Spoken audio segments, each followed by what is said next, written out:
स्नान की क्या परंपरा और किस तरह से विशेष कुछ ऐसा करना चाहिए जो इस दिन को और ज्यादा प्रभावित बना दे, लोगों के जीवन में कल्याणकारी बना दे?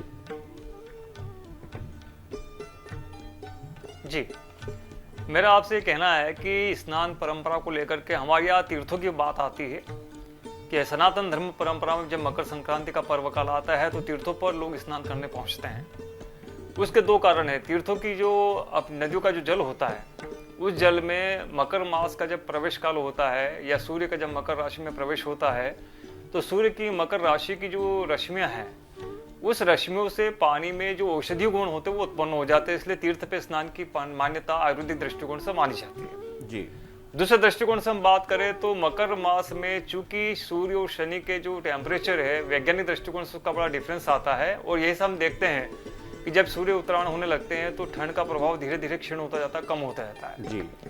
रही बात स्नान न करने पर क्या कोई दोष लगता है, ऐसा नहीं है कि स्नान करने पर कोई दोष लगता है। चूंकि धनुर्मास को लोग खरमास या मलमास की श्रेणी में गिनते हैं जी। जबकि शास्त्र कहता है कि इसको खरमास या मलमास नहीं कहना चाहिए।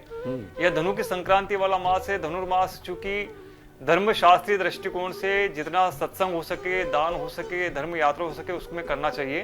और जब इसका निराकरण होता है या जब वो मकर राशि में सूर्य का प्रवेश होता है तो ऐसे कालखंड में सूर्य के उदय काल में यदि स्नान होता है तो बहुत अच्छी बात, क्योंकि हमारे यहाँ तो गायत्री तंत्र में एक बात लिखी जाती है सनातन धर्म के अंतर्गत कि सूर्य के उदय के पूर्व ही व्यक्ति विशेष को या बच्चों को शयन काल त्याग देना चाहिए, क्योंकि प्रातः 6:06 से लेकर के तो अगले क्रम तक अर्थात 2 घंटे तक यह स्थिति ब्रह्म मुहूर्त की होती है। इस समय बच्चे का दिमाग तेज होता है, उस समय स्नान आदि से निवृत्त होकर के बच्चों को विद्या अध्ययन करना चाहिए।